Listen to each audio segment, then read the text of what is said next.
ഇതിന്റെ ഖുലാസയാണ് ലാസ്റ്റ് ഞാൻ പറഞ്ഞ് അവസാനിപ്പിക്കുന്നത്.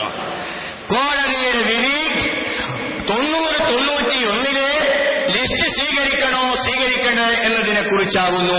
Point number 1. 2, ഈ ലിസ്റ്റ് സ്വീകരിച്ചിട്ടുണ്ടെങ്കിൽ കൂടി ആ ലിസ്റ്റിനെ കുറിച്ച് തന്നെ ഇനിയും സിവിൽ കോടതിയിൽ ഒന്നിനായ കാന്തൂർ വൈപ്പി അബൂബക്കർ മുസ്ലിയാർക്ക് പോകാവുന്നതാണ്. അദ്ദേഹത്തിന്റെ വാദം അർഹമായ ഒരു കോടതിയിൽ അദ്ദേഹത്തിന് ഇനിയും സമർപ്പിക്കാവുന്നതാണ്. ഈ ലിസ്റ്റ് സ്വീകരിക്കണമോ സ്വീകരിക്കണ്ടേ എന്നുള്ള കാര്യം വെറും ഉപരിപ്ലവമായ നിസ്സാരമായ ഒരു കാര്യമാകുന്നു. അതല്ലാതെ ഈ പേര് ഉപയോഗിക്കണോ എന്നതല്ല. ആണെങ്കിൽ കൂടി ഞാൻ അവസാനമായി പിന്നെയും പറയുന്നു, സമസ്ത കേരള ജമിയത്തുൽ ഉലമ എന്ന പേര് ഞങ്ങളുടേതാകുന്നു. മറ്റാരും അത് ഉപയോഗിക്കാൻ പാടില്ല എന്നൊരു കേസ് നിങ്ങൾ കൊടുക്കാൻ തയ്യാറാവണം.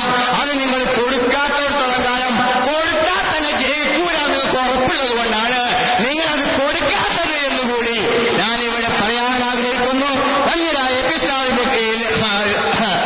കീഴായിക്കൊണ്ട് ഈ സംഘടനയ്ക്ക് വേണ്ടി നിരന്തരമായി പ്രവർത്തിക്കാൻ നമ്മളൊക്കെ തയ്യാറാവണം എന്ന് മാത്രം പറഞ്ഞുകൊണ്ട് എന്റെ വാക്കുകൾ ഞാൻ അവസാനിപ്പിക്കുന്നു. ആഖിറു ദഅവാന അൽഹംദുലില്ലാഹി റബ്ബിൽ ആലമീൻ. അസ്സലാമു അലൈക്കും. അടുത്തതായി ബഹുമാനപ്പെട്ട വളശ്ശേരി ഹസൻ മുസ്ലിയാർ നമ്മോട് സംസാരിക്കുന്നു. അദ്ദേഹത്തെ ക്ഷണിക്കുന്നു. ഒരു കണ്ണട വീണ് കിട്ടിയിട്ടുണ്ട്, ഇവിടെ ബന്ധപ്പെടുക.